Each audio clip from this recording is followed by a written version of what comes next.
And this is the Wednesday show, ladies and gentlemen. How y'all doing? Thank you so much for joining me. Hope you guys are having a great day and everything's wonderful. Good to see you over on Rumble. We got 11 people over there watching. Good. That's a good start. Nice to see the Rumble thing kind of growing. It's doing okay. That's exciting. That's really exciting. And hello to all the YouTube audience and those of you over on Twitch. Thank you so much for tuning in. As always, we're streaming live on all three platforms because I'm trying to blanket the world with my smile. Just what everybody wants to see, right? Hope everything is great. Sorry, I'm just kind of tripping over myself a little bit here. It's Wednesday, and after not doing shows for several days, it's like I just feel like I'm forgetting things. And usually I do. Usually I forget something, and I don't know if I'm forgetting anything today, but I think I'm doing okay. So I got the Ghost Radar up, got that up, got no phones still. I don't know when we're going to rectify that. It's just all a part of budgeting and figuring out, ooh, we're being visited by a spirit. Just for a second there. This is the Ghost Radar on the lower part of the screen over here. You see that little box, this thing here? That's a little Ghost Radar app, and it's it's on my computer. And so the idea is just for if you're new to the show, yeah, these things can be flaky and goofy. And do they mean that there's paranormal presences here? No, but they do utilize the magnetometer that is utilized in wireless communications and can detect, allegedly, at least in a narrow band range of the EM field. They can detect anomalies, things that are happening that aren't normal, and that's what this does. Is it maps it and goes, hey, something happening and it's here. So it doesn't necessarily indicate a presence or an intelligence or anything like that, but it's kind of interesting. And it does sometimes correlate with the things we're talking about because it also has a built-in database that will generate words sometimes. Just before I was going live, 1667 popped up. And I don't know what the significance of that date is, but there it is. I don't know. You forgot how to share the Discord link. Oh, that's okay. We can I'll post a Discord link as well. When we, a little bit into the show, got a few cool things going on, as always. Unfortunately, Don's not here with me tonight. The reason he's not here, though, is my fault. Well, I don't know if it's my fault, but it's just I'm still dealing with some respiratory thing. And if I, got to mute and be quiet for a second, that's what's going on. I'm probably hacking, and dealing with it. I got this nasty, tickly cough thing that's been happening for about a week now. And I'm pretty sure it's the tail end of the cold that I had that caused me to miss a couple shows or a show. I don't remember. But I don't know. I'll do my best as always. Hey, Love Rocks Company, good to see you. And David, of course, two of them are an amazing couple and love them dearly. They're here. Lane is here. John Stevenson is here. Wizard Moon is here. Aggravated Progressive is here. I'm just looking for who's here. Barbara Mora's in the Rumble, as is HB Girl to You, which is also Lucky Gypsy. So she's over there in Rumble. There's 10 people in Rumble. Apparently we lost one. Too much gum running. Oh, thank you, Elaine. You remembered. Elaine remembered. Choosing to renew her membership to the YouTube member community. I appreciate that a bunch. Rick Wagerson's here. David Zeismer. Great to see you guys. Thank you for the fourth caller. I'm trying to get all the names as they pop up. So, yeah, it's wonderful. Rachel gets it right. Hey, Sasquatch Chronicles. Is Mr. Wesson here too? Awesome. I didn't see Wes's name pop up. Or Sasquatch Chronicles. Oh, there he is. Me too. I'm coughing up all night. I think it's allergies. I thought it was allergies too, brother, but it started out with a cold and it didn't like go to my throat and make my voice all goofy, but it went right to my lungs. Hold on, I got a cough. So, right off the bat, I wanna reach into the mailbag here, since we're just getting started, because I went down to the P.O. box, and if you're curious about the P.O. box, if you want to send anything to me or the show or whatever, you can do that. Go over to paranormalportal.net, and on the bottom of the page is a P.O. box you can send things to if you're interested. And today, we got a package. Woohoo! It's always fun to go down and check it. Usually I go down there and I get the old owner's bills and stuff. So some people, I have no idea who they are, but it's like, yeah, they're going to be pretty disappointed when their phone gets disconnected because, I don't know, it's not my bill. But we're going to open it right here on the stream. I have not opened this, so I hope I'm not risking damaging anything as I cut this open, with all my articulate scissor skills. All right, there we go. We're opening it, and this is from David Barnes and Georgette, or Jane. I don't know how to say Jangy Jules. She has the Love Rocks Company, and if you go to our Discord, you can see links to her work. She sent me one other necklace, which I wear quite commonly, and that's... let me get it. It's getting kind of worn out because I've actually worn the hell out of it. This is the first necklace that they sent me that she makes, and this is a beautiful necklace. All kinds of crystals on there that are supposed to keep evil at bay and keep you protected and stuff, and then a little hatchet on the back, and this pyramid shape, which is awesome. But let's see what the new one is. And we're unboxing right now. Oh, cool. There's a note. Oh, it includes all the information of the things that's on here. Wow, that's really cool. I love her packaging because she puts so much thought and energy into it, and as well as the Love Rocks Company card. Very cool. So now, there's there a phone number on there I can call? There's no phone number. Well, I can email you, and I know how to get a hold of you because we're friends on Facebook. Here we go. Oh, there's two things. Look at this. Isn't this awesome? I mean, look at that little gift bag thing. That's so cool. So thoughtful. Let's see what the first one is here. All right. When we went down to the P.O. box today, the minion's like, did anybody send me anything? I was like, no. He goes, well, maybe on the show you should say if you want to send something to the minion, you can. I'm like, yeah. Well, it's like every other day that he gets stuff isn't good enough. No, I'm just kidding. The kid is spoiled, though. He is definitely spoiled. Oh, very cool. Okay, so I'm opening this one. And what do we have? Oh, cool. That is really cool. I mean, this is amazing. Ooh, I love this one.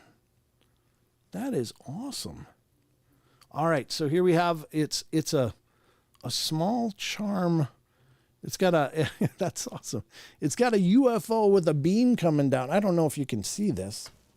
I'll try to stand up and get it real close. Isn't that awesome? And then on the opposite side is this cool crystals. So there's crystals on one side, and then the UFO beam, and oh, there's a crystal on the UFO as well. Oh, that's really beautiful. That's fantastic. That is awesome, along with a little neck lanyard or a neck chain or binder or whatever. That is awesome. Let's see what the next one is. Because there's two, but wait, there's more. Member for 21 months. That's awesome, Elaine. Thank you so much. All right. Here's the second one. Oh, that's cool. Oh, that's awesome. It's a duplicate of the other one with the same crystals and stuff. So we got two of them. That's beautiful. So there they are, folks. A couple of brand new necklaces. I think I'm going to wear the black one. I like that one. So this will be adorning my neck for probably the foreseeable future. Yes, I do have ears. Although you can't often see them. Well, let's put this on. That's very, very cool. I'll have to look at the card because she outlined everything, the crystals and all the symbology and stuff. Green Valianite, opal, and gold. What is that? Root? I don't have my glasses on here, so rutile or rutus. So Valianite is said to bring abundance, good luck, and personal growth. Thank you very much. Opal, believed to hold the power to amplify, aiding the wearer in accessing and evaluating their emotional state. and therefore releasing misconceptions to, to reveal a truer self. You know, that's cool. And gold rutile or rutise, I'm not sure, I'm not familiar with that, acts as a potent energy filter, purging negativity emotions and fostering emotional clarity. And then she writes on the back, hope you enjoy these crystals. Bigfoot necklaces, one for you and one for whoever you feel called to give it to. Oh, you know what? I'll give one to the minion. That's really cool. And thank you so much for always sharing me out. You're the sweetest. Much love and light to you, and catch you soon when you go live. Thank you guys, Jules and David. Thank you so much. I appreciate that a bunch. That's very sweet. I don't get stuff often other than when so many of you sent in artwork and stuff. So it's always available. You can send stuff over to the show, but it's just beautifully packaged and beautifully done. Thank you so much. And again, you can find information about how to check out items you could order from Love Rocks Company in the Discord, or Georgia, you can put it in the chat as well if you'd like. That's fine. Thank you so much. That was so incredibly thoughtful, and it was really exciting. So, and the minion will be really excited too. Since he just asked, he's like, "Hey, you can tell people to send me stuff." Gotta love the 8-year-old mind. All right, very cool. So thank you very much again. It's not, of course, expected or anything, but it was a nice surprise. So thank you guys. Love you guys. Appreciate it. You're the best. Send Brent stuff. I love getting stuff. I don't know. I guess I'm kind of a child at heart too, right? So it's neat to see what you guys have sent. You guys have sent me some of the most beautiful artwork, the greatest creative things that I can, imagine. I don't know where you guys get this creativity, but it's amazing. So kind of a different introduction to the show, but I just wanted to showcase that right up front because it's so thoughtful and kind, and it really is greatly appreciated. So let's get to the news, everybody. Are you ready to get informed and have some knowledge that maybe you didn't start tonight with? So without further ado, let's get to the news, ladies and gentlemen.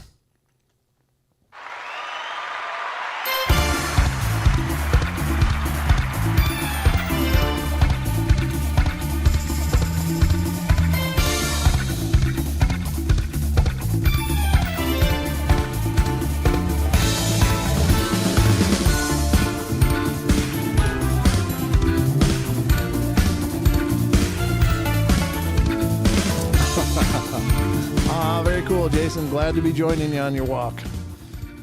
That's excellent. All right. So, ladies and gentlemen, welcome to the news. I'll be your anchor, Brent Thomas, as we dive into more interesting and peculiar and hopefully interesting.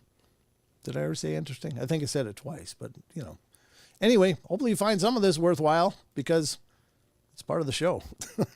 So let's get to the first piece of news that we got on the news desk tonight. Oh, Rumble's still... I got to quit clicking through that. There we go. Let's go here. Okay. So the first piece of news comes from a site that I absolutely love and I can't recommend enough.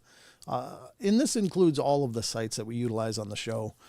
These are amazing sites and they need your support. They need your traffic. They need you to help keep the lights on for them because a lot of people do these sites on their own blood, sweat, and tears. And your traffic helps to generate revenue for them to afford the bandwidth to keep it going. So definitely visit these sites and support what they're doing. All right, here we go. The first article from the first site that we're visiting is unexplained-mysteries.com. And this one is interesting because it's one that I've been following for actually a few years now because these claims are not new. There was claims from the embassy in Cuba of people getting strangely sick in specific areas and then moving to other areas and feeling fine, but going back, getting these splitting headaches, nausea.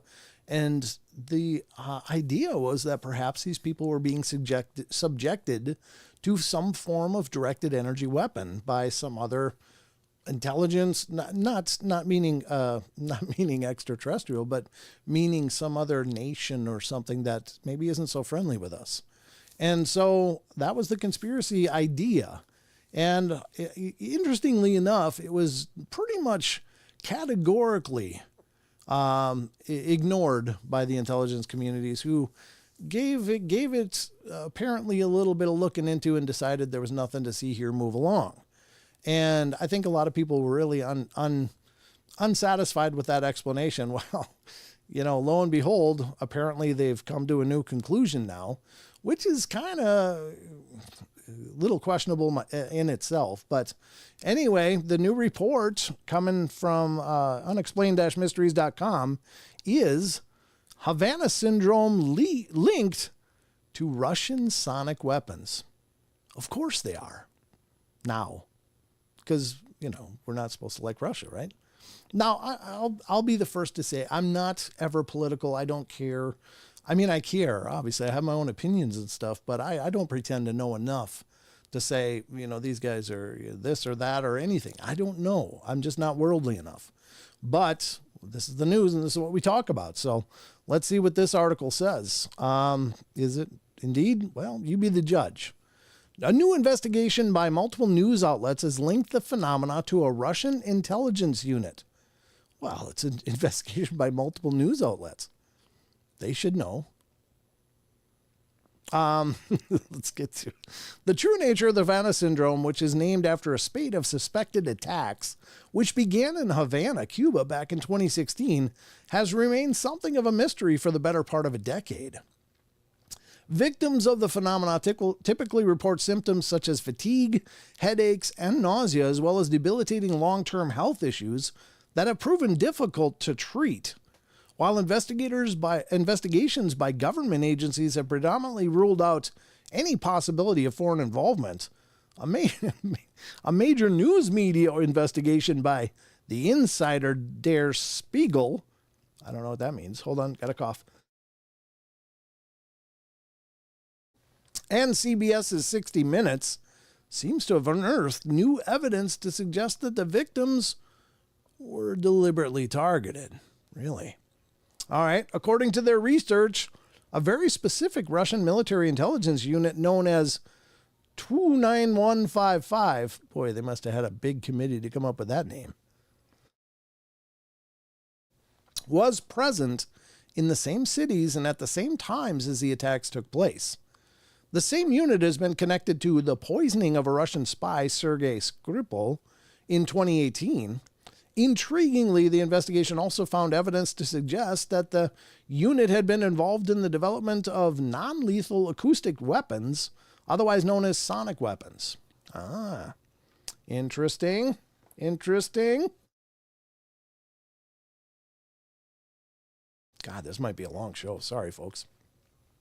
Such weapon systems could easily account for the symptoms experienced by those affected. What has made the U.S. government's official position on Havana syndrome so frustrating is that despite playing down the possibility of a foreign country being involved, agencies have failed to actually provide any sort of viable alternative explanation.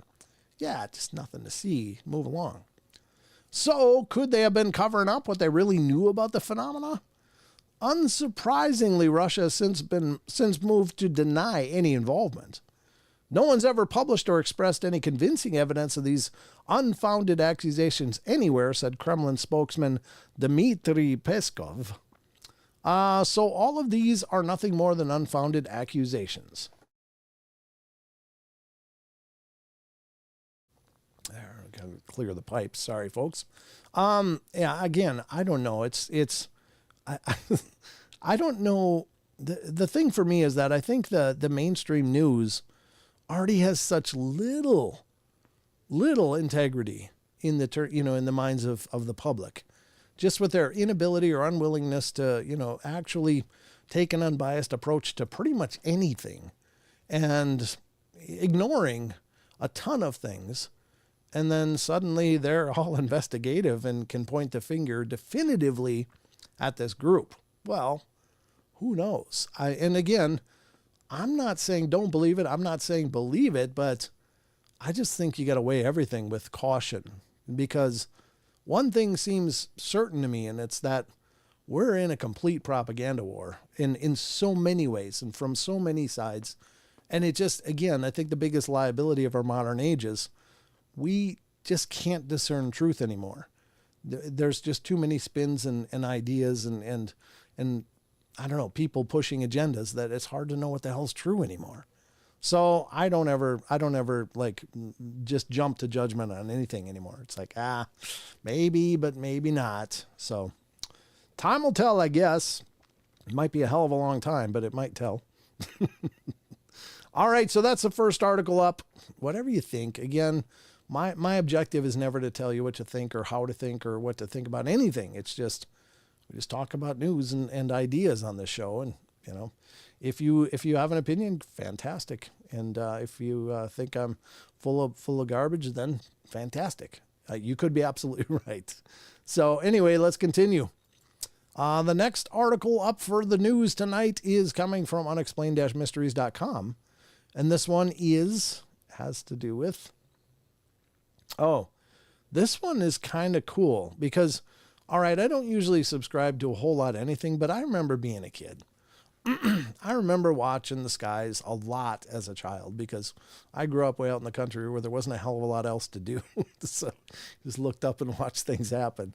And you know, I remember jets going by and seeing the contrail that was behind them and seeing that dissipate as the plane flew off in the distance. So did that trail of vapor or exhaust. It was just, you know, part of life. And then now for me, it almost seems surprising to see that happen again because now the jets go by and that stuff's hanging in the air and turns into a mist and the sky gets all milky and it's like, yeah, that's not how I remembered it at all. So are they doing something atmospherically? Yeah, I think they are. And I think it's absolutely very incredibly short-sighted and probably damaging on a whole many levels. And I'm very, very, very concerned about it. But if you live in Tennessee, you might be in better shape than a lot of the rest of us. Hopefully other states will follow suit. But here it comes from the state of Tennessee. Old conspiracy reemerges as Tennessee moves to ban chemtrails. There you go. They're moving to ban chemtrails in Tennessee. In an unexpected move, state Senate officials have passed a bill designed to ban the release of chemicals in the sky. Back in the 1990s, a conspiracy theory emerged suggesting that the vapor trails of high-altitude aircraft that can be seen crisscrossing the sky are actually trails of chemicals being deliberately sprayed by the government for shadowy, nefarious purposes. Ooh. Where is it? Is it this one? There it is. Gotta remember my buttons. All right, so multiple possible explanations for these alleged chemtrails have been put forward by conspiracy theorists ranging from chemical or biological weapons testing to weather modification. Suffice to say, there's never been any evidence to indicate that these trails are anything sinister. There's suggested evidence, but anyway, while belief in this particular conspiracy has generally waned in recent years, Tennessee state officials have prompted something of a resurgence of interest in this this week after voting to pass a new bill designed to ban the intentional injection or release or dispersion by any means of chemicals, chemical compounds or substances. While it doesn't explicitly use the word chemtrails, it does strongly allude to them by indicating a ban or intentional dispersing chemicals into the atmosphere. And there's no such thing as chemtrails, says Rutgers University climate scientist Alan Robach. His name is Robach? Wow, I don't think I've ever heard that last name. My apologies to any Robachs out there listening. If you look to the sky, sometimes you see chemtrails or contrails from airplanes. Yeah, contrails is the word I was looking for when I was first starting this story. Condensation trails, and they're just made of water. It's the same thing that happens in the winter when you breathe out and you see a little cloud in front of your mouth. It's a mixture of warm, humid air with cold, dry air. Yeah, but the things I breathe out in my mouth don't stretch from where I started to where I'm going. They dissipate really quickly. As for the new legislation, Robach remains skeptical that it will achieve anything. It's not going to make any difference one way or the other. How could they even enforce it, he said. What if somebody did a chemtrail in Kentucky and it drifted over Tennessee? What would they do? Well, they'd mail you a bill, probably. It is understood that Pennsylvania officials are now considering similar legislation. Exactly what has prompted this sudden concern about chemical spraying, however, remains unclear. Well, I will say that, yeah, there's never been any official recognition of this, but there's certainly been a lot of soil testing that's been done through the years after these, chemtrails or whatever the hell you want to call them, have been found, and these, private groups apparently finding heavy metals and other compounds that shouldn't be there and are suddenly in the soil and possibly affecting agriculture and natural plant environments and stuff. So I'm not saying it's a real thing for sure, but it sure the hell is suspect to me. I don't remember ever seeing a contrail that just stayed, and my air in the winter doesn't just stretch out behind me as I walk along and leave a smoky trail. So I don't know. That doesn't wash for me personally, but you be the judge. I think I'm actually getting stuff up. This should have been talking more the last several days. Jeez. All right. So interestingly enough, I thought it was exciting, right? But again, you be the judge. I'm not trying to convince you of anything, but it's an interesting move. So last up here on the news is another story from, this is Creatures, Myths, and Legends. And this is a brand new one I'd never heard before. But again, it comes from unexplained-mysteries.com. And this one's apparently a video, and I guess we'll check it out. I mean, I don't know. We'll first read it, of course, but let's look into this. And here you go. Let me do this quick because I think it seems kind of weird to have just a chair on one of the cameras. There we go. Let me just turn that off. There we go. Now it looks more official and clean. Since nobody's in the chair, why show a chair? All right. Here's the last one tonight. Video shows creepy eye watching through a hole in workshop wall. Oh, there's a screenshot of it. What the hell kind of eye is that? Oh, yeah, that's an eye, isn't it? There's the sclera. There's the iris and the pupil. Yeah, that's not what you like to see through your workshop wall. Ever. Any wall, for that matter. It's like, man. So here we go. A bizarre video clip recorded at a workshop in Mexico has created quite a stir on social media this month. Originally posted by TikTok user Viridiana Ochoa. I don't know. The footage focuses on a strange hole in the wall of a mechanical workshop situated on the Ramon Corona Street in the Mexican city of Saltillo.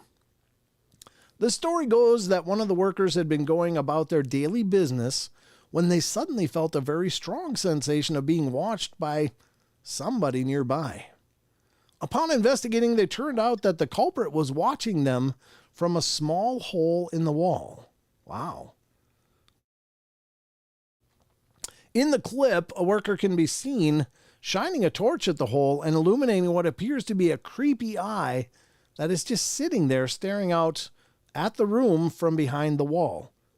What's particularly weird is the small space occupied by whoever or whatever is there, coupled with the fact that they don't seem to squint or react in any way to the light shining directly at them. God, I'm just so froggy. The workers followed up the video by later explaining that there was no actual access to the space behind the wall, that they went back there afterward. The eye was nowhere to be seen. So, some social media users have suggested the eye could have belonged to a cat or an owl, while others have dismissed the whole thing as little more than a prank. Whatever the case, it is certainly proved popular. With over 26 million views to date, you can check out the clip for yourself below. Well, don't mind if we do, but I'm gonna kill the sound. There it is. I hope you guys can see this. That's not a cat eye. That's a people eye. Or, well, maybe it's a cat. I don't know. It does look like it's kind of furry, or at least very dirty. It'd be a big cat, though, wouldn't it? Where'd it go? Oh, there it is. I don't know. I don't think that's a cat eye, though. Do you? Do you guys think? If that was a cat eye, it would have shrunk with the light. It would have shrunk into a slit, right? Wouldn't you think? That is interesting, though. Let's check that out again. I wonder if we can go bigger. Jeez, oh no. I didn't want that. We'll just continue with this size because I don't want to launch TikTok on top of everything else I've got launched. I don't know. I guess it could be some kind of cat or something. But it does look like a big eye. I don't know. Again, it's if they don't have the footage of what's behind the wall, what's on the other side. Is it outside? Is there just a small gap in there? Is there no gap? I don't know. What do you guys think? Looks fake because it wouldn't stare into a light. Exactly. That's what I'm thinking, Justin. Crazy how it backs up and then moves back into the hole. Yeah, it is crazy. Looks human. I agree, Rachel. Yes, you're right, Brent. Yeah, thank you, Jaron. Jaron Daniels is in here from Supernatural Station podcast. Good to see you, Jaron. I've had many cats. I got a couple now. And generally, when you shine a light on them, that their pupil can look very round, but then once you put a bright light on it, it just goes to a slit. It's just like, so it's the D-hole monster. Can't have any D-holes in your wall. As long as it's not a glory hole. Oh, what did I do? Thank you. That was for y'all. I don't know. That's creepy though. I don't know what the hell it is. Yo. Very cool. Oh, good to see you, Jaron. Thanks for coming in, brother. All right. So what do you think of that? Do you think it's, I don't know. It just seems kind of convenient. Again, I don't ever expect to tune into TikTok and find the next great paranormal video. I really don't. I know there's a ton over there and there's a lot of people, oh, look at my haunted apartment where everything just opens and slams and stuff. But I think 99.9% of those are just staged. Again, if you do any paranormal investigating and stuff, getting something like this would be incredible. Whether it's a cryptid or whether it's a ghost or, however you define it. But I don't know. I think that's probably a person eye. It's maybe chalked up or, darkened up around the eye. Or, it could have a very dark complexion. I don't pretend to know, but it's Mexico. I don't know. Anyway, you just don't get great evidence paranormal investigating. Otherwise, they would have incredible shows all over the place if it was really like that. But a lot of times it's like, one EVP in a night is a great night, when you're investigating. And a lot of times you'll investigate and you won't get much of anything. And that's just the nature of it. So, but if you're going on TikTok for your paranormal stuff, I'm not saying it's impossible. I'm just saying it's unlikely. But anyway, you be the judge. That's just my opinion. So, interestingly enough, there you go. How are we doing for time? Because I took a long time. Yeah, we're getting up there. All right, so I think that's going to wrap up the news for now, and I'll save the rest of the articles I got pulled up for Friday. Oh, I should say also as a piece of news, Friday's show is going to start a little bit late because the Minion's got a birthday party a friend invited him to. So I might be a little behind, but I'll get going on Friday as quickly as I can, just so you know. So it might be about a half hour late. I might be a full hour late, but we'll do the full 2 hours. But just please understand, I'm not saying there's no show on Friday.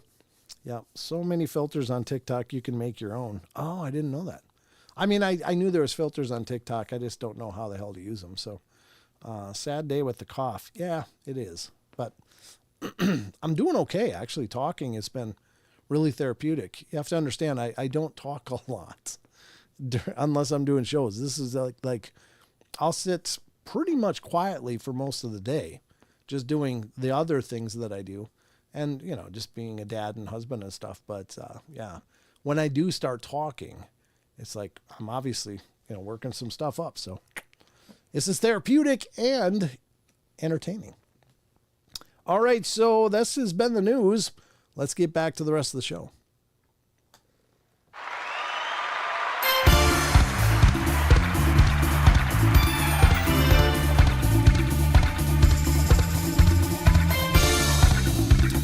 What? WWE, you might miss it. What?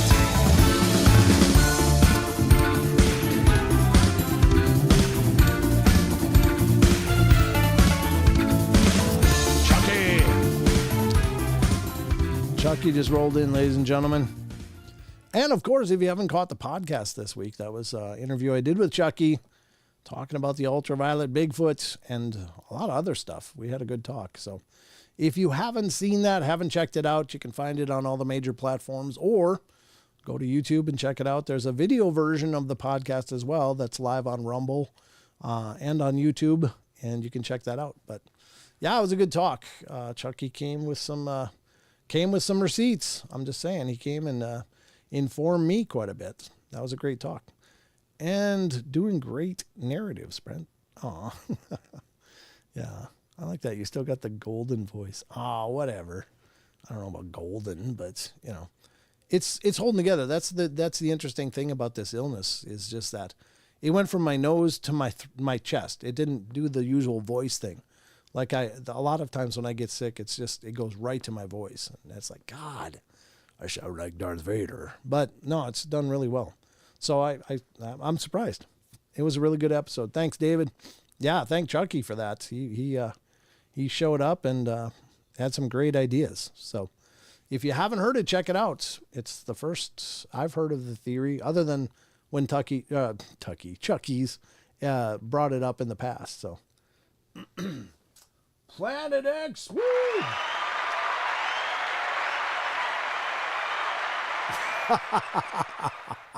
TikTok takes blob squatching to a whole new level.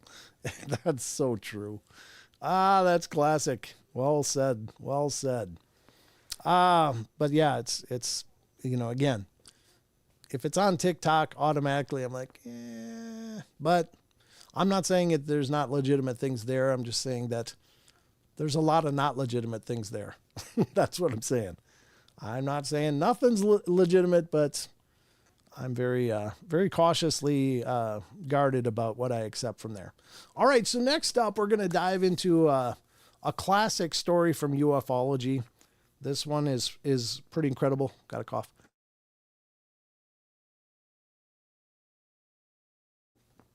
And this one is from the UK. And yeah, once I start talking about it, I'm sure you'll know exactly the story. Many of you will that are into the UFO stories of abduction and encounters with extraterrestrial beings. But this one's a strange one, very strange. And it's still a big question mark in what the hell happened. So let's get to this. And this is coming from howandwise.com, another amazing site. This generally, I think everything over there is posted by Vicky Verma, who's a gentleman who's done an incredible job for a number of years documenting these stories and, looking into them, researching them. And it's very incredibly informative. If you spend any time over on How and Wise, you're going to find just tons of stuff to look into, especially focused on the UFO phenomena. So, again, it's one of those that I recommend. I think that it's really well done. Okay, so this one is dealing with a UFO story out of the UK. Excuse me. And let's get to it now. All right, British policeman Alan Godfrey, alien abduction is most convincing UFO encounter. And this, again, is from howandwise.com. So this article by Vicky Verma was posted 3 years ago, but it was last updated last year, almost a year ago, April 4th, 2023 at 4:34 p.m. So about a year ago.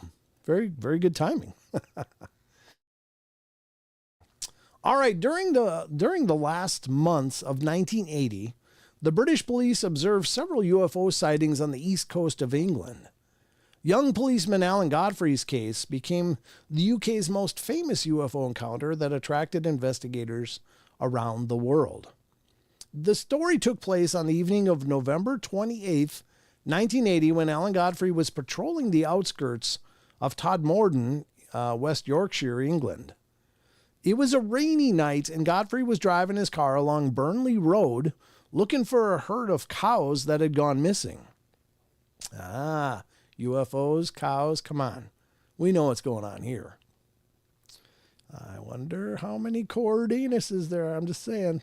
I don't know why. That always boggles my mind. It's like, really? Why the anus? What was going on there they were so interested in? Anyway, let's continue.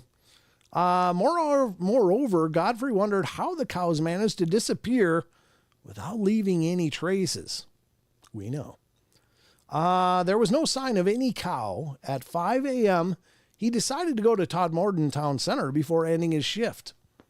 Well, he saw another policeman going on foot and offered him a lift, but the man turned down his offer. Godfrey wanted to have him as a witness of what had happened that night. While he was heading towards the police station to end his shift, he encountered something very strange that changed his life. Yeah, that's pretty common thread in the abductions. It's like one time, boom. At first, Godfrey thought that a bus was approaching him, carrying workers from the city to the surrounding villages, but when he came closer to the object, it was nothing like a bus. It was completely blocking the main road. A huge metal object hanging in the air about 5 feet off the ground. It was diamond-shaped, about 20 feet wide and 14 feet high, with what appeared to be dark paneling across the upper top third. My headlights were shining off the side, and I'd gotten out of the car and thrown a brick at it. It would have gone bang. If I'd gotten out of the car and thrown a brick at it, it would have gone bang. Well, Godfrey stopped his car and took a chance to get near the object. He threw a brick on it so that it could bang. He described the bottom of the UFO was spinning in an anti-clockwise direction, kicking up dirt and leaves underneath it. Oh, there's a sketch so you can kind of see. So just the bottom was going anti-clockwise or counterclockwise over here in the States. Interesting. And he tried to radio the control room, but it turned out the signals were jammed. The policeman took a sketch pad and pencil to draw the scene as evidence, but at the moment, a bright light flashed and blinded him for a moment. The next thing Godfrey remembered was driving his car along Burnley Road, and the UFO was gone. Besides his sketch pad where he had drawn the UFO also disappeared. Oh, they wanted no witnesses. It was about 100 yards on the other side of the thing. I was about 100 yards on the other side of where the thing had been hovering, he claimed. Godfrey turned around and drove back, and he noticed that the area above which the UFO had been hovering was completely dry. The road surface beneath it was bone dry. Everything else was glistening from the earlier downpour. When he got to the police station, he checked his watch and realized that 15 minutes had fallen out of his memory. There it is. Yep. Cows are considered very sacred animals in some cultures, particularly. Yeah, that's true. Yep. Later, the policeman found out that he was not the only one that had witnessed the UFO. On his next shift, he was called in by an inspector who revealed that 3 policemen who had been looking for a motorcycle stolen from Halifax in the Cedar Valley swamps also reported a blue and white glowing descending in Todmorden. In 2014, a bus driver named Bob Costas also shared a similar story. He was there at the same place where Godfrey witnessed the UFO at 4:55 a.m., and at first, the policeman doubted whether he should file an official report of what had happened. The other policemen in the station even joked about his encounter, calling him Captain Kirk. Oh, of course they did. Of course they did. As he reported the incident, the other police officer shared information with the local newspaper, and it grabbed the attention of the former director of British UFO Research Association named Jenny Randalls. Upon investigation, Randalls found out that there were scratches on Godfrey's boots as if the unconscious policeman was being dragged somewhere, but he could not remember anything. Blurred memories signed off an alien abduction, and then he encouraged to undertake several hypnotic regression sessions conducted by 2 professors from Manchester. Godfrey said that as soon as the lights came on, the police radio crackled with static electricity and the car engine stalled. Then the radiance became dazzling and he passed out. Yeah, that's a picture of him. Who or What Were They by Alan Godfrey. Apparently he's got a book. Very cool. Upon regaining consciousness, he found himself in the spaceship where he met a strange biblical man. He said that along with the bearded man, there was a group of stunted creatures the size of children with huge heads. Most likely, they were robots. After the hypnosis session, the policeman frankly said that he was sure that aliens had abducted him, but he does not know if the memories were genuine or if he saw a distorted reality. For example, under the influence of some alien anesthesia. The government ridiculed Alan Godfrey's story, and scientists said that it had been not a UFO, but an unidentified aerial phenomena. Well, that makes it so much better, folks. It's not a UFO. You didn't see a UFO. It's an unidentified aerial phenomena. What the hell's the difference? Unidentified flying object or unidentified aerial phenomena? One doesn't make one the other either more or less impressive. This assumption partly explains the testimony of other abductees who repeatedly noticed that the inside of the flying saucer seemed much larger than the outside, and that is completely incomprehensible how large rooms could fit in it. In fact, people were not delivered to the ship itself, but somewhere else. Yeah, well, I mean, Doctor Who, I'm just saying. In addition, many people assume that this story is a classic example that alien humanoids, gray or green short men with large heads and black eyes, are nothing more than bio-robots. Well, there you go. That's the story of Alan Godfrey. And I don't know. The story's been around forever. And I believe he's experienced something. But again, it's the official, there's nothing to see here, folks. Move along. And that to me is tragic because it's his experience. I mean, he again, I will concede though that sometimes hypnosis and regression hypnosis can be less than reliable. I'm not saying for sure it is or isn't, but I know that depends on the skill of the administrator of the technique. But I suppose it's really easy to just imagine stuff and then it becomes real. I don't know. Just saying, it's possible. So that was Alan Godfrey's story. Hope you guys enjoyed that because I do want to continue to bring more of this UFO stuff to the show. It's again, I've seen a UFO up close and pretty personal. I know that they're real. I know this is a very real phenomena. I don't understand it. I don't know what it's all about for sure, but I think it's definitely part of things we should look into on the show. And if you guys enjoy that, let me know. Maybe the coincidence are caused by alien broken telephone. The alien commander was flying through the solar system, pointing vaguely at planets, and said, "We need samples from all. Start." What did it scrolled up too quick? We need samples from all. Start with Uranus. Oh yeah, that would be maybe a good confusion there. Makes me think of that artist that made that biomechanical art. All like the ones that would walk along the beach and stuff with wind or whatever. Strange with the religious man he saw. Did he mean the Buddha? Look at Jesus looking? Strange for sure. Yeah, that's a good question. He never, at least in this article, I don't know what, a biblical man is. Could be anybody, Moses, any of the prophets, Jesus, goes on and on and on. So I don't know what that means. Unless it was a robed man with a beard and that was just biblical looking to him. I don't know. Great questions though. It would have been neat to have him explain that a little better. And maybe in his book he does, for in all fairness. We don't know what he says in his book or, I haven't read it, so I don't have an opinion. So, like a bad B-movie monster, Barbara says. No, oh, that's from the looking through the hole. Yeah, you're right. That's a good point. It is kind of like a B-movie scene, isn't it? Hey, what's that looking through the wall where there's nothing, nothing in there? Yeah, it's a great question. How would that happen?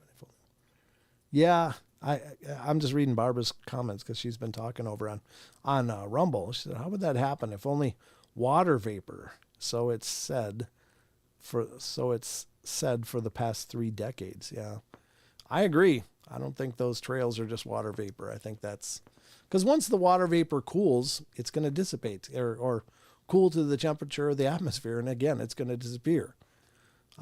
It's only a vapor while it's warmer than the surrounding air. But those things hang up in the air for hours.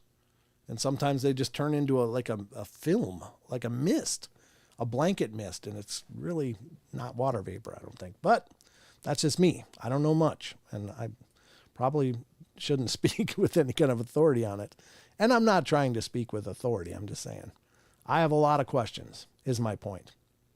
And I think a lot of us do. It's just a lot of people just aren't willing to open up and talk about it. But you be the judge. All right, so we're going to head over to the cryptid corner and deal with some cryptids, and we're going to start out first on Mr. Wes's site. There's a couple of them over on SasquatchChronicles.com, and if you don't check out the podcast that Wes does, then there might be something wrong with you, other than the fact that, unless you're not into Bigfoot, then, well, that's your choice, but his shows are incredibly well done, and I love listening when I can. All right. So we're going to start out on Sasquatch Chronicles, and there's a couple articles there we're going to look into, and then we're going to head over to Phantoms and Monsters. I got a story that kind of hits close to home that we're going to be covering on that segment, part of the segment, I should say, because one of the sightings comes from right where I lived for a period of time, and very interesting. Very interesting. And I'm glad I didn't see anything while I was there because creepy stuff. All right. So first off, what the hell am I doing here? Oh, yeah. Let me pull up the site. No, this one. Okay, here it is. Yeah. Okay, here's the first one. Okay, so we're starting with Sasquatch Chronicles. This is now the cryptid corner. Creatures, cryptids. Might be dogmen, might be Bigfoot, might be all the other cryptids that we discuss here on the show. But the first one is coming from Mr. Wes's blog, SasquatchChronicles.com. Check it out. If you like the show, you're going to love the blog as well, because it's very supplementary in a lot of ways, and there's a lot more information on the blog from a lot of different shows, as well as Wes's own emails and such. So, and things he finds interesting. So on April 3rd is the one we're going to cover. And this is strange events while camping. Ugh. I got to tell you, the more I've looked into the Bigfoot stuff, the less interested in camping I am. It was like before when you're naive, you just think, oh, we're going to head out to the wilderness. It's going to be so relaxing. And 99% of the time you go out to the wilderness and it's so relaxing. But what if it's that one time that one of these things finds you and they decide to just, raise hell around your camp all night? That would change my whole love of the outdoors in a hurry. In fact, after I was growled at when I was young, it changed my love of the outdoors for a few years. I just didn't go up in those hills anymore after that for quite a long time. But I didn't know that there could be such a thing as Sasquatch or something. I just thought it was a big, something huge. I didn't know. But anyway, that was just a sound. I just can't imagine if you saw a big hulking figure. Oh my God. That would change the whole game. So let's see what's going on. A listener writes, I've never emailed you about my possible encounter because I never saw anything, but I'm unsure what else it could have been in southern middle Tennessee. But tonight I listened to episode 1038, where the guest talked about how he could feel the ground shake when the Sasquatch ran through his camp. And that's precisely the encounter that I had. The encounter happened when I was in middle school, and I'm pretty sure I was in the 7th grade at the time. I also remember it being cold, so it had to have been late fall / early winter in 2013. My friend lived in, Tullahoma, Tullahoma, Tennessee, which is next to my hometown of Winchester, Tennessee. Well, his name is Luke, and my other friend Ty also came over to his house that night. Luke's brother Tristan was also there during the time of my encounter. My friends and I were 13 at the time, and I think Tristan was probably around 10 or 11. Well, anyway, we decided that we would go camp out for the night in this patch of woods behind his house, and it was surrounded by a large field. We didn't bring any tents or sleeping bags. We were trying to be tough, so we didn't even bring blankets, even though it was probably around 40 degrees that night. Oh, God. You kids are way tougher than me. We did, however, make a stick shelter and had a fire, and we also had some pizza boxes, which is what we ate for dinner that night.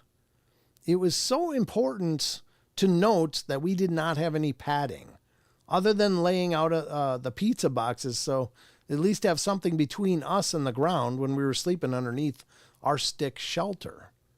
I don't remember anything being out of the ordinary that night before we went to bed.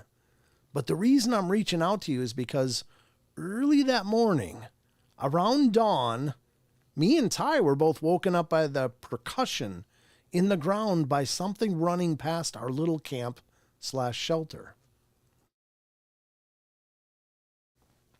Ty and Luke are more outdoorsy and tough than I am. And I thought we were stupid for sleeping out there with no blankets and just our jackets and some leaves and pizza boxes to sleep on. But whatever came running past our shelter woke me and Ty up simultaneously because the ground was shaking from something very heavy running past our camp. But Luke could sleep through a train wreck, so he didn't wake up, and I don't remember if his brother did or not. Like I said above, I never saw anything. But after the ground stopped shaking from whatever was moving off, Ty and I instantly woke Luke up and told him we're going back to his house because we're not staying out there for another second with whatever just came running past our camp. Well, Luke called us wussies, and me and Ty were like, you can be our guest to stay out here, but we're going back to the house. My papa has owned a farm with about 80 to 100 cows my entire life. And I've worked cattle since I was old enough to be out there to help, which is probably around 5 or 6. Oh, wow. I've been around horses and cattle, and I've herded cattle into the corral, and never have I experienced the ground shaking as those large animals came by me. Whatever this thing was had to be massive, and I'm thinking bipedal because obviously cattle's weight is distributed on 4 legs, which is why I've never felt the percuss the ground like what woke us up that morning. I've looked on the BFRO site to see if there have been any other sightings in the area, and sure enough, there was an account in Coffee County, Tennessee, in Tullahoma in spring of 2013. The guy who reported it said that the creature was over 9 feet tall, which is certainly big and heavy enough to percuss the ground, if that was what came by our camp that fall/winter. I've been interested in Sasquatch for most of my life, and at the time I was thinking that it could have been a Sasquatch. Sometimes I wish I'd gotten up to try to see what came running past our camp, but I was too scared to even move from where I was sleeping. I don't think my account warrants coming onto the show because I never saw anything. And I'm not sure exactly what it was, but I did want to report that I know that the ground physically shook as this thing ran past our camp, because that was the entire reason that me and Ty both woke up and were so scared that we instantly left the patch of the woods and went back to Luke's house after making Luke get up and come in with us. I've talked to Ty about it since, and he distinctly remembers the encounter and being scared as well. Neither of us saw anything. We just remember something running by and shaking the ground as it came through. And I'm not saying for sure that it was Sasquatch, but in my experience, I don't know any other animal or creature that could percuss the ground like what happened in that morning. Yeah, that's crazy. I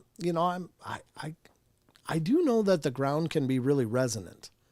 I think even Les Stroud was talking about on his Survivor Man Bigfoot series about feeling the ground shake from something jumping several feet away, in a wood. Like he was, I think, as I recall, and this is me extraordinarily paraphrasing his experience, but I think he was kind of camping in a bit of prairie, but maybe 25 yards away was a wood line or something like that, and he could feel something thumping the ground rhythmically, and he could feel it all that distance away. Now, Mrs. Portal and I go out and collect mushrooms as the minion comes with us, but when we're out in the forests, it always surprises me up here, and I don't remember this back in Minnesota in the woods there, but out here it seems like the ground almost has a hollow quality to it. It's very different kind of strata out here.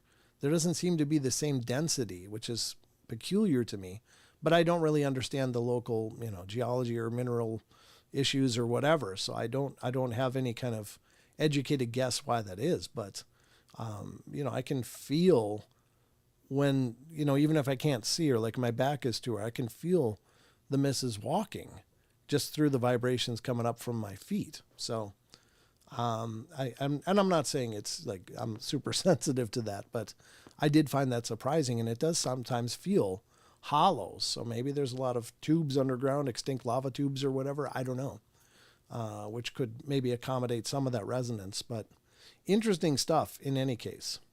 Oh, my chat is not scrolling. I got to continue to scroll it here so I can see if anything's popping up. All right, just looking at the chat. So anyway, cool story. It again, not all stories and encounters are visual. In fact, most of them aren't. Most of them are auditory, or in this case, feeling the sensation of something very heavy pounding the ground as it's running by. And he believes it was bipedal. And, if you experienced when a bipedal thing runs versus when a quadrupedal thing runs, it's a very different sound. And maybe that rhythmic pattern was very indicative of what it would sound like if it made noise. He never talked about a noise. He just felt that vibration. So anyway, very cool. So that's the first story in the Cryptid Corner. Next up, there's one that's actually his newest show. It's tonight's show, The Size of a Large Freezer Running on Two Legs. Actually, this is from March 30th. Sorry, this is rather older. I did want to kind of point this out because Wes did a really cool story at the end. And these are the pictures that reflect that story. But, he did the interview with the person, which we'll talk about briefly here. But check this out because he did a hell of a job putting together this story. Either out of Thailand or Japan. I think it was out of Japan, where this person was encountered. And these are the camera pictures from the CCTV camera that captured the person. I'm looking at the camera when I say person because when you hear the story, it doesn't sound like a person. I'm just saying.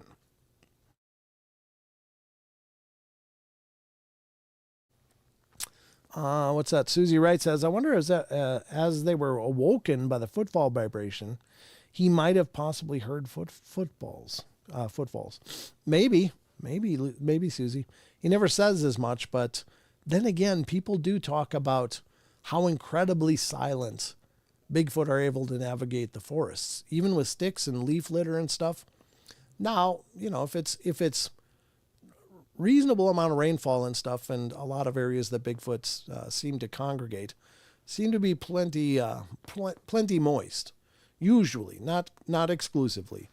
But if you've walked in the forest after a morning dew or whatever, the ground becomes substantially quieter. And in the dark, when the dew is collecting, I think that moisture really deadens leaf sounds pretty significantly. And it's during the day shine, when the sun is high and it evaporates a lot of that moisture, that leaves become crunchy again. So it's not impossible to be quiet in the forest, but the interesting part is when they push through, they go through apparently impossible areas of brush and stuff and still are quiet. But then again, if you consider the fact that they're allegedly able to crawl almost on their bellies. They can get real low and they'll go underneath most of that brush pretty easily. But, those are just theories. I haven't observed that personally, but I know that, many people have observed them crawling on their bellies like that. And that's absolutely a creepy thing that I would never want to see. So they can be bipedal and they can be quadrupedal. One of my favorite video evidences of Bigfoot, and I know this clip takes a lot of heat, but I'm absolutely still convinced that this is legitimate, is the hopping Bigfoot out of Russia.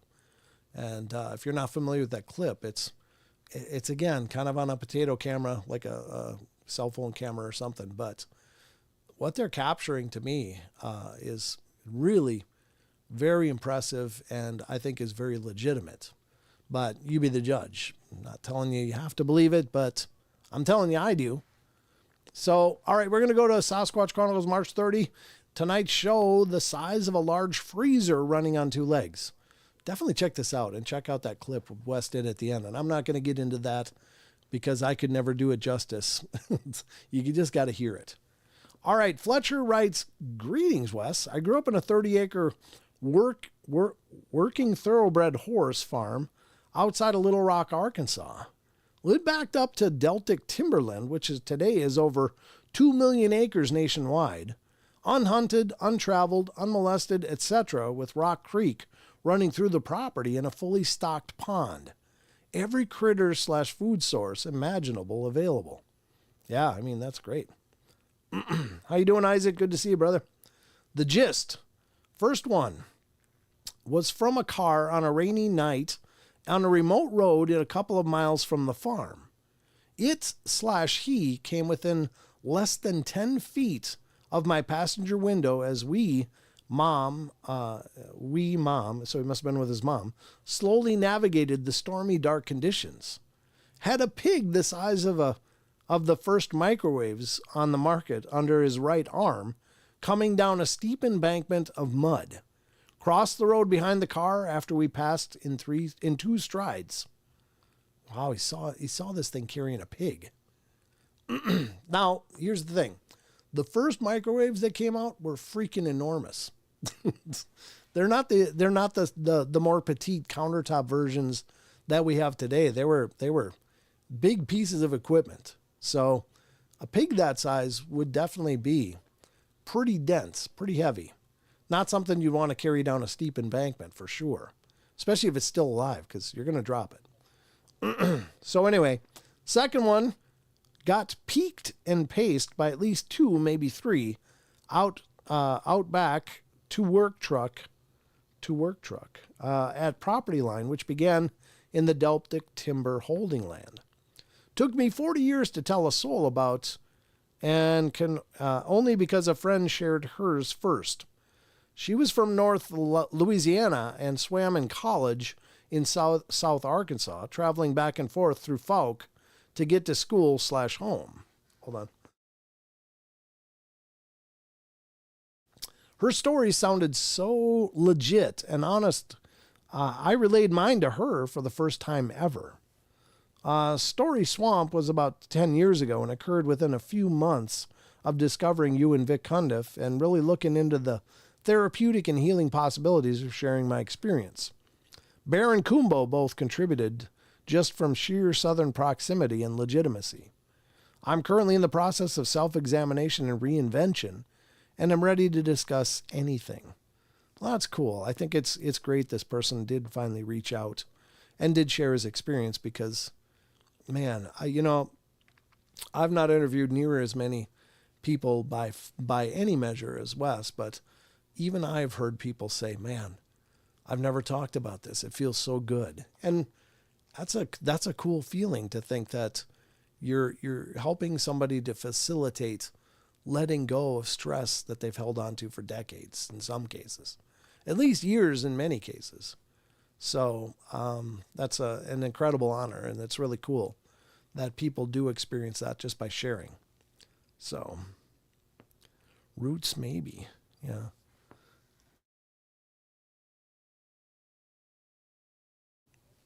Okay.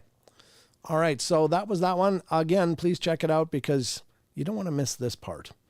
I mean, the story of the person would be phenomenal, and the interviews are always top notch. But you got to hear Wes's extra credit that he did on the end. It was really cool, and really creepy. So, anyway, that was that. Let's start over to Phantoms and Monsters, where we're going to get into more. And I think I'm going to open this up with the story that I was alluding to. It's not hugely known. I guess maybe I don't talk about it, maybe ever. But on the show, I'm not sure if I've ever mentioned it. But for a period after graduating high school, I lived in Michigan, the state of Michigan. And I think, it was a great time and had some phenomenal experiences. We did some outdoorsy stuff, but, generally we just had a good time. Now, where we were wasn't in the deep forest or anything, but Lapeer is largely agricultural anyway. I mean, there's some forest around and such. It's a beautiful area as far as lower peninsula Michigan goes, but I really enjoyed it. It was a very fond time in my life. I never saw anything weird out there like this, but actually, seeing this story pop up, I was like, oh God, thank God I didn't see anything like this. So the story that I'm talking about comes from Lapeer County, Michigan. And this is a creepy one. I haven't pre-read it. I just saw the headline. I was like, ooh, because of all the cryptids, this is one of them that really disturbs me the most. And all I can tell you is I don't know why. Just something about it really creeps me out. I've never seen one, never had a close encounter, but just the whole idea is really spooky to me. So let's get into it. This is Phantoms and Monsters. This is Lon Strickler's site, and another great site that you should check out and support. Lon's been at this for a long time and does a hell of a job. There's thousands of stories on his site of encounters and things that have either been expressly reported to him or reported and forwarded to him from other sources, but some great information over there. So check it out and you'll find information about Lon's published books and information about his Phantoms and Monsters radio, which is also on YouTube, and you should check that out. So without further ado, here's the story. This is from Phantoms and Monsters, April 2nd, 2024. Crawler humanoid, ? Lapeer County, Michigan resident describes sighting at home.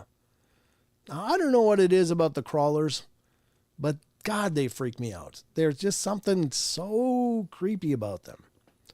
I don't know. I don't know what to think about them. I think that most likely they're probably what used to be referred to as ghouls. That's my own opinion. I don't know if that's a popular opinion or not, but they were often seen in cemeteries. The ghouls were for a long time in history. And then you kind of just quit hearing about them. And maybe it's just part of ancient lore falling away, but maybe it's because they changed their tactics. Now, why would they change their tactics from perusing cemeteries and feeding on corpses? Well, we started embalming people. So maybe we soured the normal food supply. I'm just saying.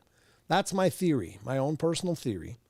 That perhaps when we started embalming people, it became unedible to these things. And so they had to change the way that they foraged for food. It was no longer an issue of digging up bodies and chewing on them. They had to come up with a new way. And so maybe they went to the wilds. Maybe they went to, any number of things. Who knows? But that's my pet theory.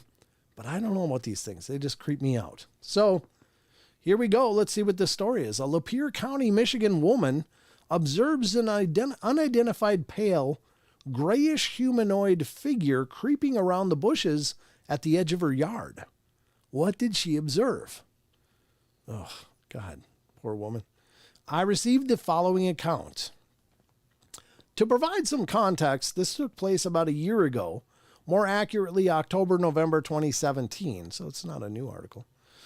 Near my home in Lapeer County, Michigan. For reference, I'm about an hour north of Detroit. used to be small town that's become more densely populated over the last decade, with a lot more hustle and bustle. However, where I live, I'm at least 1 mile away in all directions from any commercial zones or more modernized residential areas that tend to be a bit congested. It's one of the last stretches of slow old farm country in the town that hasn't been overrun with cookie-cutter subdivisions. The house was built in the 70s by my grandfather, with whom I still reside. Along with my husband, daughter, and aunt, we are his caretakers, and we will save up / finish school to afford our own home. There's a sizable lot on 3 acres, I think, of land between our house and our neighbors on either side. Might be worth mentioning that growing up, my friends always said my house looked like a house you'd see in a horror film, due to its settling amongst dense trees. Some of the trees have been cut down to prepare for more houses, but fortunately for us, the builders violated multiple codes, and I guess, so now there's a bit of an overgrown, expansive field. Anyway, I'm rambling, just an inherently descriptive person, trying to paint as detailed of a landscape as possible for anyone else who might find it helpful. So it's an autumn Sunday evening, and the sun has been down for a bit. Most of the leaves have fallen by now, but I recall it being an unusually warm night for that time of year. Everyone in my house was winding down for the night and preparing for the work / school week. I'd say around 10:30, and I decided to let my dogs out one last time before turning in for the night. Well, I go to open our back door, which is a giant glass sliding door, wall window, and my dogs are right at my feet behind me, ready to bust out of the door as soon as it opens wide enough. Well, I'm glad I didn't let them out, because I guarantee if they saw what I did briefly, they would have both charged toward it, and it would have just been bad. I open the door, and where the edge of our yard ends and the brushy field begins, keep this in mind, the brush is a bit taller than I am. I'm 5 feet tall exactly. A pale, grayish figure is standing amidst the brush at the edge of the yard. The only reason I noticed it in the first place was because the noise my door made seemed to have startled it. So it made noise in the dry, fallen leaves, which then caused me to direct my attention towards this noise, which is when I saw it fleetingly duck down and take off into the field behind my house.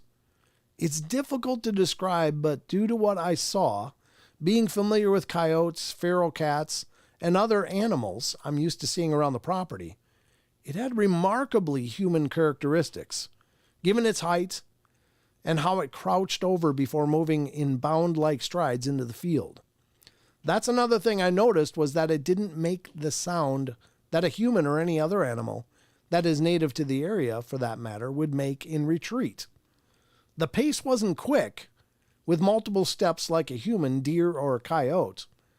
They were like lengthy bounding strides, and the sound it made hitting the ground had weight to it. The tread was not light. I guess what I'm trying to say, it sounded big. It kind of took my breath away, and I was left startled with myself, but due to what I did see, believing what I saw to bear a resemblance to a human, I sheepishly called out, "Hello? Is anyone out there?" I'm still standing in my doorway, kind of frozen in fear, and I yell again, "Hello?" This time a bit more confident and enunciated.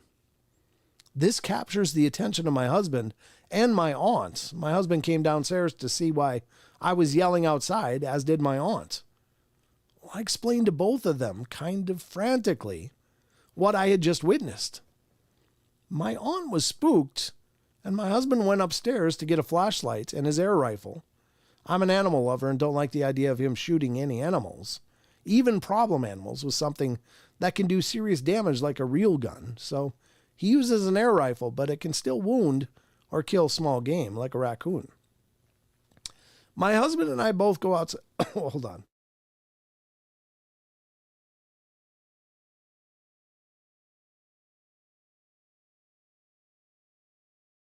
for the love of the show. My husband and I both go outside in the backyard. Him with the rifle and light. We begin scanning the pitch black, overgrown field to no avail at first. Maybe after 5 minutes of looking, my husband hops on top of his sedan that's parked outside to get a better view of the field or any movement through the brush, and he continues looking. His gaze stops in one particular direction, though. He hops down and quietly approaches me in the yard and points in the direction of what he's looking at.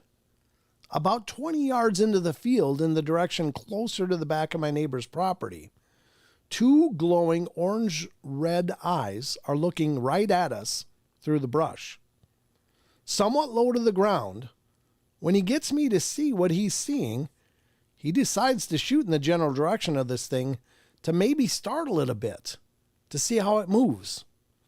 He did this several times, and it didn't flinch. Then he decided he would try to aim his rifle directly at it to get a reaction, and he's a damn good shot. Well, he hits it, what I imagine to be the face, and it sort of jumps up, and when it landed, it was a solid-sounding thud against the ground.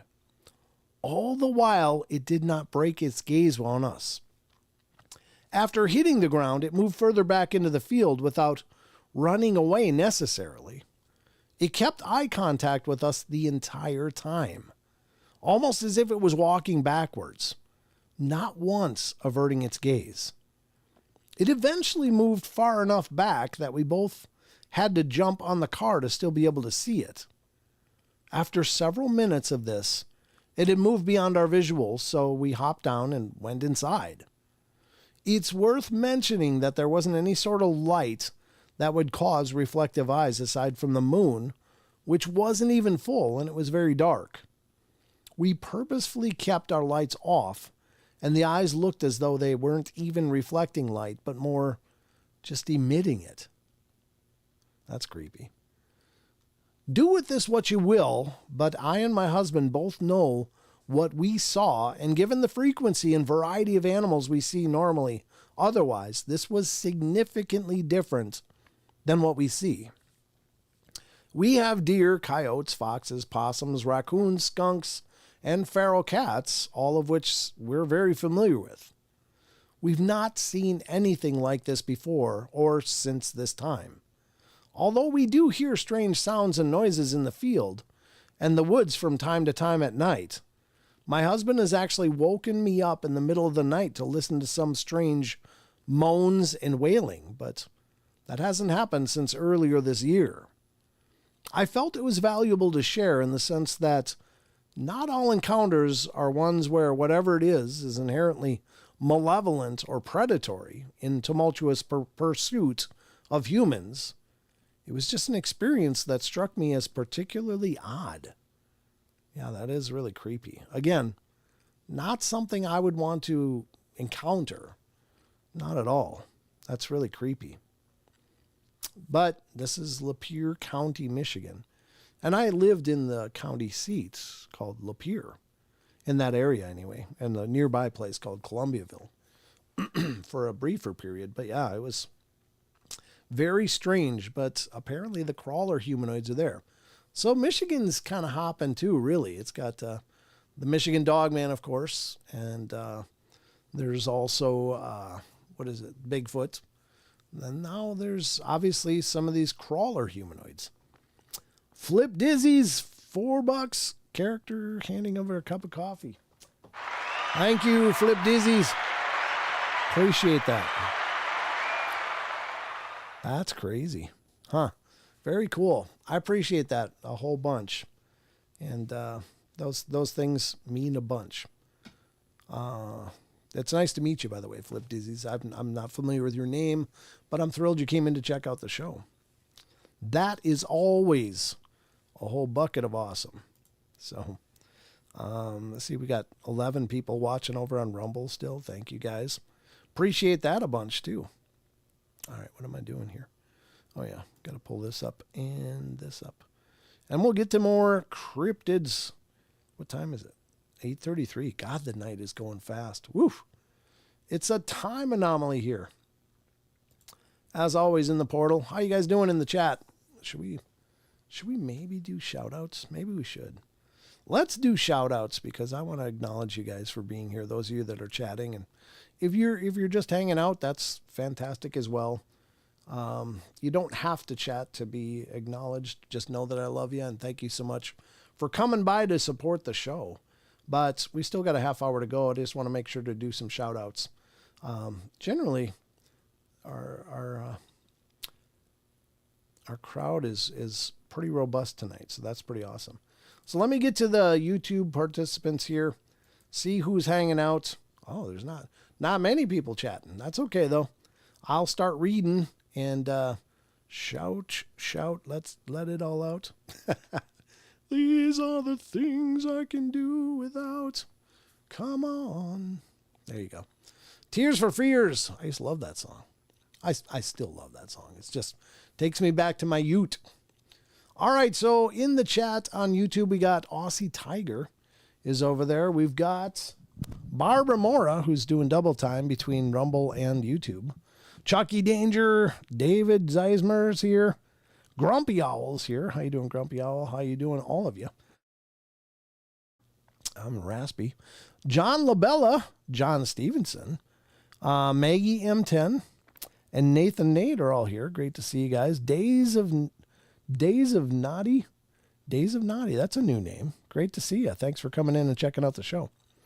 I appreciate that a bunch. Missed most of the show again. Okay. Well, I'm sorry. I mean, we still got more show left, so you haven't missed all of it. I don't know if things have changed here. Nathan Nate. We got Princess Lion here. RJ Windwalker. Rachel Gets It Right. Smoking Guns Fab Shop. And SoCal Squatcher are all here. And then the Fourth Color and Wizard Moon. Looks like that's the chatters tonight. So great to see you guys. Thank you so much for popping in and being part of the community. That's always amazing. All right. Very cool. Karaoke. I'm too raspy to do any singing. It's just you'll sometimes hear these little crackles. That's actually coming from my lungs when I'm talking. So if you're hearing, that's my lungs. That's what's going on in there. That's what's making me cough so stupidly. I just can't wait till it's done. I'm still here, Brent, just finishing, getting a little sleepy. Well, don't get sleepy. I hope we're keeping you awake, not putting you to sleep.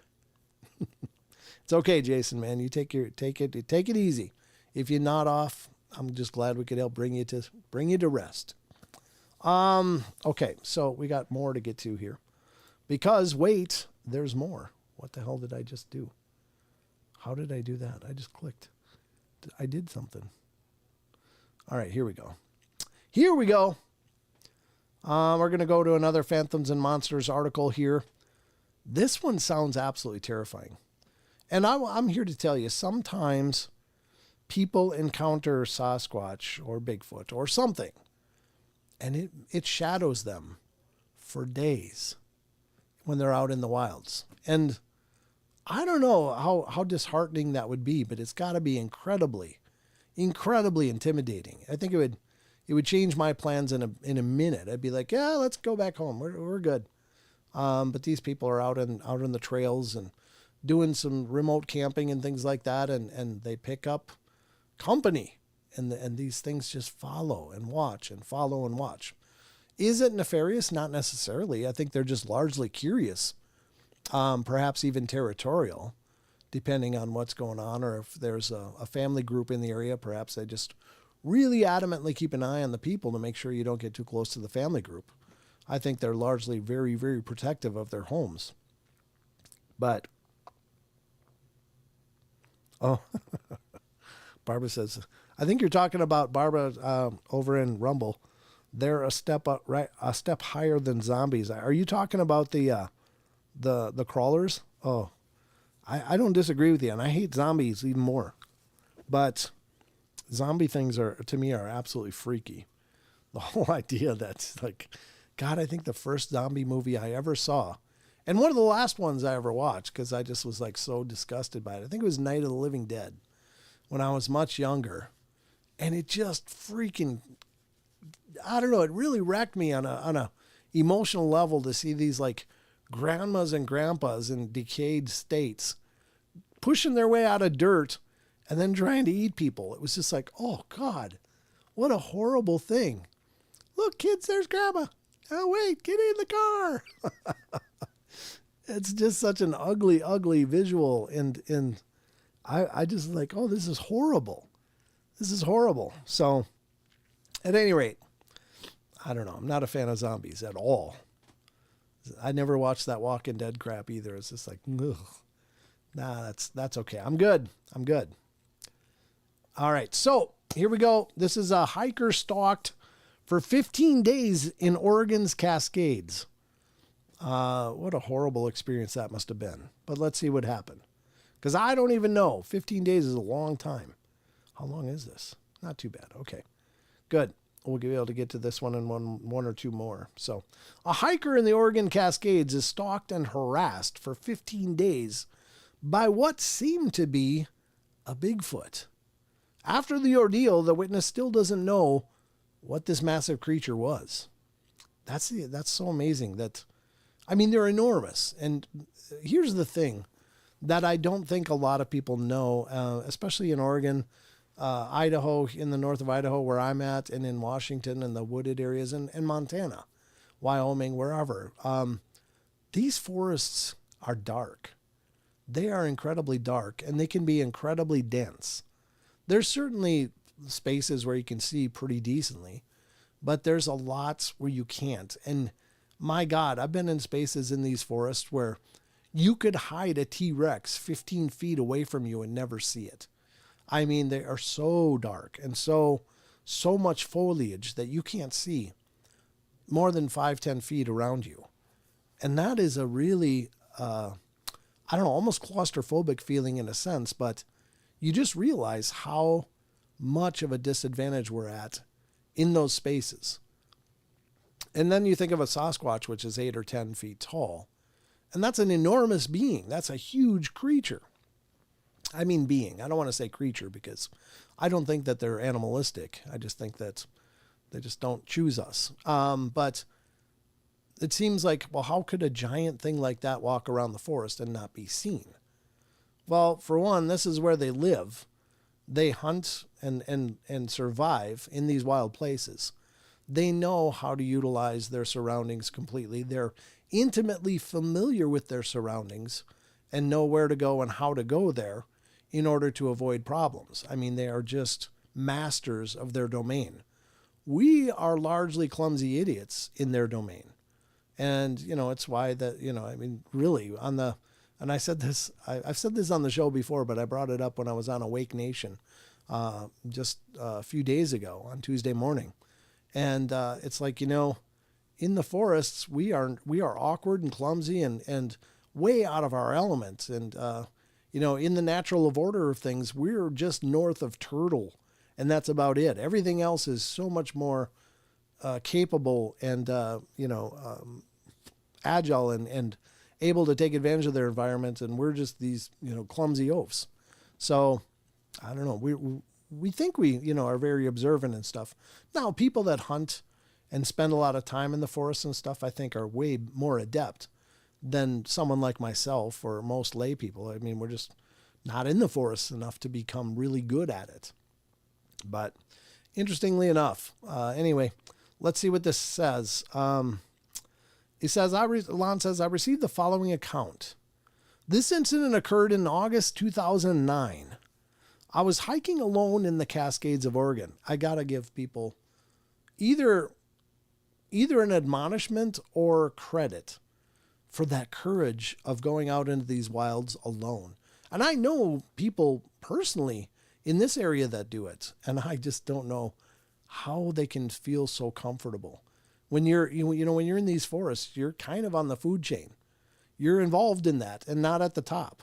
So it would be very easy for us to fall prey to any number of predators out here. And, but they do it. They go out and they rough camp it and everything. And I don't know, my hat's off to them because they're made of a better metal than I am. It says, okay. Oh, so he says I was hiking alone in the Cascades of Oregon. Oops.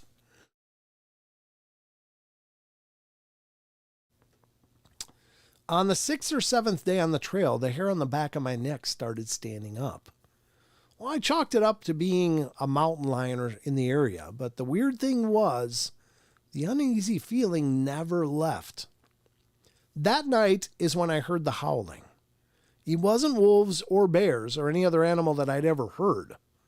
The closest thing I could relate it to is the noises apes and monkeys make. And this persisted for the next few nights. And eventually, things started rummaging through my campsite. Naturally, I just assumed it was a bear or raccoon. Of course, the normal suspects. But then on the 11th day, I woke up and my food bag was removed from the tree. Something had cut the line through. All my food was gone. Well, I decided to keep pushing. I had 4 days left till the end of the trail, and I'm familiar with what I can and can't eat in the area and always fish for food. So the same nightly activities occurred, and on the 13th night, something started throwing rocks at my tent. Yeah, I think you can rule out raccoons and bears at that point for sure. They don't throw rocks. Not generally. Ever. Let's see. Okay, for some reason, I lost it. I screamed in the darkness for whatever it was to leave me alone, hoping it was just some person messing with me, and maybe they'd scream out for it to leave me alone. What? Messing with me, and maybe they'd scream out for it to leave me alone. I don't understand that statement. Instead, it grew quiet for the first time in nights. Nothing could be heard. Then a scream, louder and more vicious than any other night, cut through the night. Then nothing. Complete and utter silence again. Despite it being quiet, I wasn't able to sleep that night. I just waited. The next day, I continued my hike, dead tired, just wanting to get out. The hair on the back of my neck still standing, and the forest was still quiet. I felt like I was being hunted. Towards the end of the day, I sat down to rest before pushing a few more miles when I saw it. Something tall and large, bigger than any man or animal I had ever seen, sliding through the forest, not making a noise. I yelled at it, and it turned to look at me. I never got a good look at it through the trees and the brush, and it was dark, but I knew that whatever it was causing this. I threw a rock at it and then pulled my knife. This thing just kept staring at me. I don't know what kicked in, but I no longer felt scared. I felt angry, and I ran at the thing. It ran from me, and I chased it through the woods, and it had long strides and easily outpaced me, but I continued the chase. After several minutes, I gave up and collapsed in exhaustion. I rested for a bit before backtracking my way back to my backpack and resting area. I was tired and just made camp there. Another night of silence when I woke up the next day and had about 10 miles till I was out. Exhausted, hungry, and mentally drained, I made my way out. As I got closer and closer to the end of the trail, the typical forest noises returned. Birds, bugs, and mice ran through the undergrowth. All these noises slowly returned. I no longer had this feeling of unease. I got to the trail end, sat in my car, and just cried. To this day, I still pass it off as someone just messing with me. But the way that thing moved in the forest, I just don't know. I told a park ranger about it, and he jokingly said they have a bunch of Bigfoot sightings in the area, but most likely it was a local screwing with me and my own imagination. I do a lot of long hikes, but that 15 days was by far the worst. So here's the thing. How do you still arrive at a person when you saw it and it was bigger than any man you'd ever seen? Now, I don't know what this person's seen. how many people he's seen in his life, or she, I don't know. But if you see, and this is something that I think Thinker Thunker brought up on one of his videos, and I thought this was very profound. If you see something that's 7 feet-ish or even taller, the number of people in the world that could qualify for that kind of size is literally a couple handfuls in the world. There just isn't a lot of people that big. And if it's much taller than that, then there's almost no people that big. You know, and granted, if you go look at the NBA, there's lots of big guys, huge guys, enormously tall and incredibly, you know, athletic and such. But, you know, these things are not only tall, but they're bulky and huge in a lot of cases. Some people describe them as looking like a really, you know, stacked athlete, like a Shaq or whatever, in some cases. But even then, how likely is it Shaquille O'Neal's out there, you know, in the woods at night trying to razz people? There's not a lot of people that big. So if you see a humanoid creature that's 7, 8, 9 feet tall, suddenly you're out of the realm of any possibility that it's somebody just in the deep forest deciding to get a rise out of you that's so incredibly enormous. I mean, if they are really a person, they're missing their calling because, you know, they could be making a huge living just playing with a ball, you know. So I don't know. Very, very wild. Very, very wild.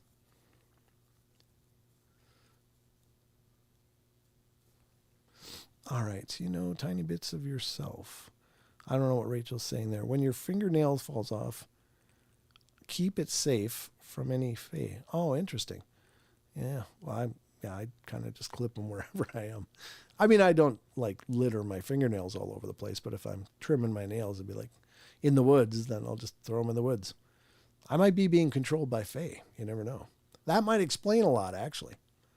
Tiny bits of yourself. I don't know if it would happen, but considering all the stuff we are always talking about, it could get something's attention. No, well, it's not only the fae. Here's another thing. There's some practitioners of less than noble arts, not the arts, but less than noble intentions, and in order to gain providence over a person, oftentimes you need something of them. Could be a hair clipping, could be nail clippings, could be other things that could be used ritualistically to, you know, possibly cause that person a lot of problems.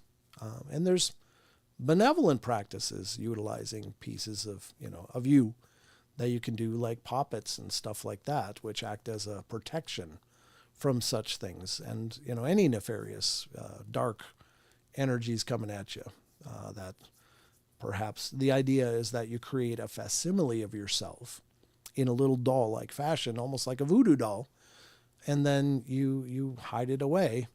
And that way any dark energy, any evil spells, any curses or whatever would be diverted to the puppet and not to the person. So there's lots of practices that utilize, you know, very personal things. It can be items, sometimes can be actually, you know, biological clippings or pieces of you. I don't know how else to say that. That sounded horrible, but it's not like they bite a chunk out of you, but they might try to get your hair clippings or something like that, or clip hair from you without your knowledge. So, yeah, there are such things in practices out there. I want my heart back, Brent. Be gentle. Totally Homo sapien. Good to see you, Naysay. Good to see you, brother. Thank you for coming in. It's great to see you as always. Wow, we're almost done. How did we get here so fast? Google says 2,800 people over 7 feet in the world. Yeah. I mean, what are the likelihood that they're going to be in the woods with you, just throwing rocks at your tent and stuff? Yeah, it's just not a big number when you think of, you know, I don't know what we're up to, like 7 or 8 billion now in the world. I don't know how much the world population is, but that's a very, very small number. So the likelihood of it being someone on stilts is even less likely out in the woods. They just have a death wish. Or walking barefoot. Good point, Maggie. Yeah. But naysay, I'm keeping your heart, brother. You can't have it back. You gave it to me. No, it's good to hear from you, man. I missed you. SoCal Squatcher says, better chance of winning the lottery. And to any of you listening, if you love that snapping plastic sound, that's kind of intentional. It's just, somebody wrote me a crappy, not crappy, but it was a snarky comment on YouTube. It's like, God, can't you get a cup or something? I just love that sound of snapping plastic as you're drinking. So now I take long pulls from the water jug. I love camping and would love to find a great place to maybe come across a Bigfoot. Careful what you wish for, David. That's what Wes always says. And I got to agree with him.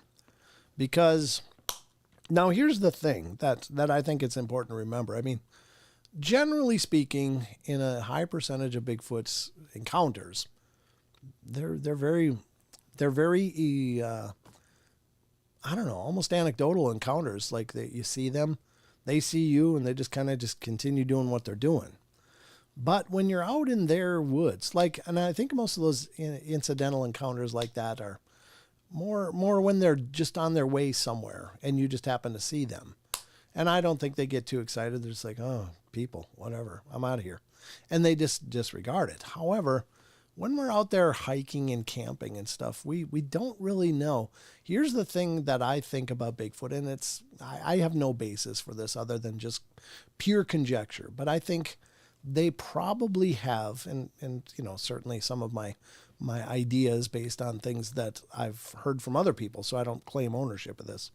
But I think it makes sense, is that this is a very large biological creature that has probably a pretty significant caloric need, and with proteins and fats and things that it needs, and can't just completely exist in a small area because they forage for food. They hunt and forage. That's what they do. They don't stockpile that we know of. I don't think they have any method of preserving foods or whatever, so they just follow a track of harvesting things like berries and grubs and roots and whatever, and game. And their range is probably considerable, much like that of a grizzly bear, which is the next obvious biological animal in the U.S. that would have probably a similar caloric need. Although, by all accounts, Bigfoot doesn't hibernate, so their needs are year-round, whereas a bear can stock up and just sleep for a few months and then wake up and start over. So I think their range is probably pretty significant. So we don't know where those ranges are, and they may be changing all the time based on expansion of developments and stuff. So, your old usual campground might become a part of their circuit because they've been pushed out of their normal circuit. And so they might be less dismissive of our presence in a case like that. There's not a ton of horrible Bigfoot stories, but they are out there. And there's First Nation cultures that have some absolutely terrifying histories with what we consider to be Bigfoot, the hairy men, and whatever number of myriad names they have. But there was, plenty of tribes that experienced them sneaking into camps and taking women and children never to be seen again. Now, I don't know if that's cannibalistic or whatever, but most likely. And so there was, there's certainly enough evidence out there to suggest that these aren't teddy bears. These are a creature that is doing its best to fight to survive in an expanding modern world that takes none of their well-being into account. Well, we like the view. We want a house there. We want a development there because look at that view. It's $1 million view. Well, it might have displaced whole families. You don't know. So just be careful what you wish for is all I'm saying. If you see one, it's a rare thing anyway, but I hope it's a wonderful encounter for you. I really do. Take care and be safe out there. Digger Dog, great to see you, brother. Thank you. They're in my province, Manitoba, a little north. Yeah. I've heard that a footprint in Northern California is also found in Canada. Exact print. True? I don't know, Elaine. I don't think I've heard that. I would probably refer to either Cliff Barrickman or Jeff Meldrum regarding that. I'm sure they would have their finger on the pulse of that. Rick Ragerson, thank you, brother. I appreciate it. That is wild, though. That's an incredible possibility. Who knows? Could be a big range that big. It might just, be migrating to a whole different measure. I was just thinking of a few hundred square miles, maybe for a family group, but who knows? Might be less, might be more. I guess if they've been habituated, it could be a lot less, but and maybe that's why they freak out when the gravy train ends. So thanks, Brent. Great show. Thank you, Maggie. Oh, by the way, Maggie, I modded you in Rumble too. And Lucky Gypsy, please message me your chat name in Rumble too, because I'll mod you there too. I appreciate all that you guys do. Thank you to our wonderful mods, by the way. You guys are amazing. Thank God that we have the community that we do, because in some communities, mods are busy. But we have a wonderful group of people, and generally speaking, we just don't have those problems here on the show, and I'm very grateful for that. David Zeismer, if I do end up camping in an area of Bigfoot, I would bring several gifts for them and ask for peace. Well, that's, you could be absolutely right, David. That could be the magic right there, is just, showing gratitude, bringing some form of gift. If you bring foods, though, just make it like apples. Don't bring chocolates and crap like that. We have no idea what kind of... yeah, you can mod and Rumble too, Chucky. Yeah, I can mod you as well over there too, brother. Just let me know if your name's the same over there in Rumble, and I'll mod you. Our Rumble community is not immense. There's 16 people right now watching, but I'm excited that people are showing up. On your way out this evening, hit the like. Yeah, absolutely, Elaine. Or Barbara Mora. And visit the Paranormal Portal on Discord. Oh, I'm going to put the link for Discord in here too. So here in the chats, I will put it in here. If you want to join the Discord, we'd love to have you. https://discord.gg/paranormal portal for the audio version of that. And I'm putting it in the YouTube and Twitch chats, and I'm going to put it over in Rumble as well for the Discord. Discord.gg/paranormal portal. There we go. Thank God I learned to type in high school. All right, guys. Got to work in the morning. Good night, Renee. Thank you for coming in, brother. Appreciate it. I've never seen one, but I definitely believe in ghost spirits. Yeah, I've experienced plenty of ghostly stuff, Queen. I appreciate that. That's very true. Very, very cool. I love doing ghost investigating. I wouldn't necessarily say I'm a paranormal investigator, but I like going out and investigating with paranormal investigators. I love that quite a bit. Night Portal fam, beware the D-hole when you're in the shower. Yeah, absolutely. Absolutely, especially public showers. Watch those walls. All right. That's about all the time we got for tonight. I hope you guys had a good time. Thank you so much for joining me and putting up with my coughing and raspy and my gurgling under my voice. It's just, I'm just so excited for this to clear out and be done. But anyway, I hope you guys have a great rest of your week. Remember, Friday, we're going to start a little late. So just be patient with me, but I'm taking the minion to a classmate's birthday party, and we're going to be busy. So sometimes life happens. So just be patient. I'll come in and get the show rolling as quickly as I can. But until then, just remember, I love you all. Be good, be kind, be nice. Take care of each other. Why isn't yours? Yeah, is yours modded? That's weird. I wonder why your name is different color, Maggie, than Barbara's. But anyway, where was I? Help each other out. Find the magic in every day, and remember to laugh as much as you can. All right, until then, we'll take care, and we'll see you Friday and then again Saturday. I think Jimmy will be joining us Saturday, and Sheldon should be with me on Friday, but I'll check with him to make sure the time difference works. And until then, take care and check out the podcast featuring our own Chucky Danger, the Ultraviolet Bigfoot. There's a video version on YouTube and Rumble you can check out, and then BitChute as well, I think. I think it got updated to there, but I'll double check that. So check it out. Chucky did a great job. We had a great talk. So, All right, guys, until next time, take care.